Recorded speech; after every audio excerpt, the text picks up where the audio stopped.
le mois de décembre, vous le savez, c'est un mois où nous effectuons beaucoup de déplacements, des mouvements en raison des festivités de fin d'année.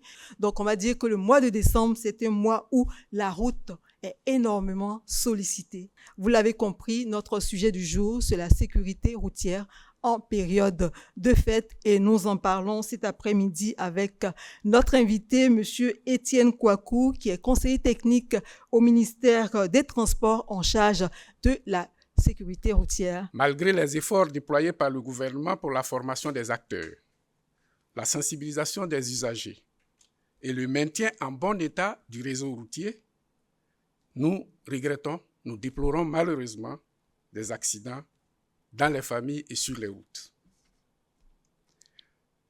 Selon les statistiques officielles fournies par l'Office de sécurité routière, 90% des accidents de la circulation sont dus à l'homme. 5% sont imputables au mauvais état des véhicules et 5% à la route et son environnement. De 2013 à 2021, avant la mise en œuvre de la stratégie nationale de sécurité routière, on a observé une variation de plus de 37% pour les accidents, plus 43% pour les blessés et plus 98% pour les tués. Je parle donc de la période 2013 à 2021, où au niveau des accidents, on est passé de 1965 à 14 234, pour les blessés de 14 559 à 20 871, et pour les tués de 814 à 1614, soit 98%. En 2022, les efforts entrepris par le gouvernement à travers donc la stratégie nationale de sécurité routière ont permis de faire constater une baisse en ce qui concerne aussi bien le nombre des accidents que le nombre de tués. On est passé à 1051 tués en 2022, soit une réduction de 35% sur l'ensemble du territoire national, avec une forte régression dans le district d'Abidjan, où heureusement, nous avons eu à innover en matière de surveillance de la circulation et de nos routes à travers la vidéoverbalisation. Les piétons et les usagers des 2 et 3 roues représentent 70% des victimes et plus de 60% des tués. Cette situation déplorable est due principalement à l'indiscipline, au non-respect des règles de circulation et à l'incivisme de certains usagers de la route. Les périodes de fêtes, notamment les fêtes de fin d'année, concentrent environ 20% des accidents, 20% des blessés et 19% des tués. C'est les statistiques que nous avons faites sur les 3 dernières années, les 2 dernières années plus le semestre de 2023, premier semestre. En général, les risques de survenue des accidents de la route sont très élevés en période de fête à cause des comportements à risque dus à la liesse, à l'euphorie, aux excès, aussi bien dans la consommation des repas que dans les autres activités. Face à cette situation, le ministère des Transports envisage de mener plusieurs actions qui seront étendues à la période de la CAN 2023. Nous avons commencé avec la 11e édition de la Semaine nationale de la sécurité routière, qui a pour thème la cohabitation des usagers de la route et la protection des populations.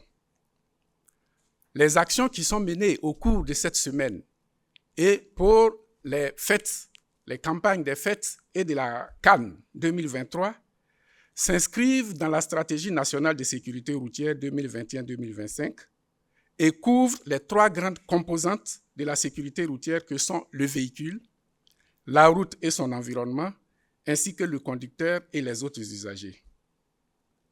Il est question de sensibiliser les usagers de la route, automobilistes, utilisateurs des engins à 2 ou 3 roues, cyclistes et piétons, à plus de civisme à travers le changement de comportement sur les routes, le respect du code de la route, le port de la ceinture de sécurité, le port du casque, la possession des documents afférents au véhicule et l'entretien des dits véhicules. Évidemment, à côté de ces actions de sensibilisation, il sera mené des actions de répression pour les infractions à la loi numéro 527 du 26 décembre 1963 qui porte fixation des peines applicables en matière donc de police de la circulation et du décret 2016-864 du 3 novembre 2016 qui porte réglementation des voies routières ouvertes à la circulation publique. Ces actions, comme je l'ai dit, seront menées concomitamment avec les actions de sensibilisation. Qu'est-ce que le ministère des Transports compte faire à ce niveau-là pour que tous ceux qui voudraient aller dans les différents stades, que ce soit à Abidjan comme à l'intérieur du pays, soient vraiment à l'aise pour aller suivre les matchs et rentrer chez eux tranquillement? Ça, c'est ma première préoccupation. La deuxième est relative au permis à points. Moi, j'aurais voulu vraiment avoir quelques statistiques à l'heure où nous sommes de ce permis à points-là. En ce qui concerne le ministère des Transports, il y a des plans de circulation qui sont en train d'être mis en place, en train d'être expérimentés, avec donc des postes avancés comme parking qui vont être surveillés. On est en train de voir même du côté d'Adjamé en ce qui concerne Abidjan, l'emplacement de la gare, ce qui était prévu pour être la gare internationale d'Abidjan, comment l'aménager pour que cela serve de parking de relais. Donc il va y avoir des parkings de relais qui seront là. Nous sommes en train de réfléchir à la façon de sécuriser ces parkings pour que effectivement celui qui laisse son véhicule là le retrouve en l'état. Concernant le permis à points, il est encore actif, plus actif même qu'au départ. On en parle très peu parce qu'on se dit c'est rentré dans les mœurs des Ivoiriens. Il y a des cas de permis qui ont un solde nul. 54 permis précisément ont aujourd'hui un solde nul pour lesquels la procédure de signification-notification à leur propriétaire est engagée pour leur demander de venir déposer ces permis-là auprès des services compétents du ministère des Transports. Mais je profite pour dire, ceux qui vont recevoir ou ceux qui ont même des notifications leur signifiant des retraits de points, ils ont la possibilité de faire de la récupération de points. On a expliqué en ce qui concerne le permis à points qu'il y a 2 modes de récupération de points. Il y a que vous restez sans commettre d'infraction pendant 2 ans, on vous remet vos points que vous avez perdus. Mais il y a aussi la possibilité d'aller dans un centre de récupération de points pour faire une formation qui est faite pour cela, et puis vous récupérez les points que vous avez perdus.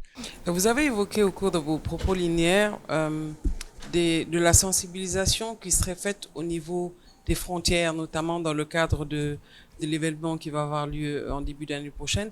Est-ce que vous pourriez revenir là-dessus? En quoi cela va consister exactement? Vous savez que nous avons une forte fréquentation des pays, des conducteurs étrangers qui viennent. Et encore, ça va s'accroître avec l'événement que nous allons connaître pendant la période. Et comme nul n'est censé ignorer la loi, nous savons que quelquefois, ils ne sont pas au courant de nos réformes. Donc, on leur porte cette information déjà dès la frontière. On va leur distribuer des flyers.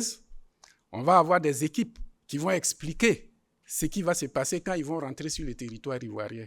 Il y en a qui ne savent pas qu'il va y avoir des plans de circulation avec des fermetures de certaines routes à certains endroits. Donc, il faut le leur expliquer. Donc, voilà un peu. Mais on a prévu de faire en sorte que ça se passe parce qu'il y a des personnes qui ne pourront pas parler le français. Donc, même nos flyers, nous allons en prévoir en anglais. Et nous allons leur distribuer pour qu'ils voient un peu les modifications qui sont apportées à notre système de transport. Tout savoir sur la sécurité routière pendant les fêtes de fin d'année, c'était notre sujet de ce mardi 5 décembre 2023. Merci à vous tous d'avoir été des nôtres. Rendez-vous certainement le mardi prochain pour une autre thématique.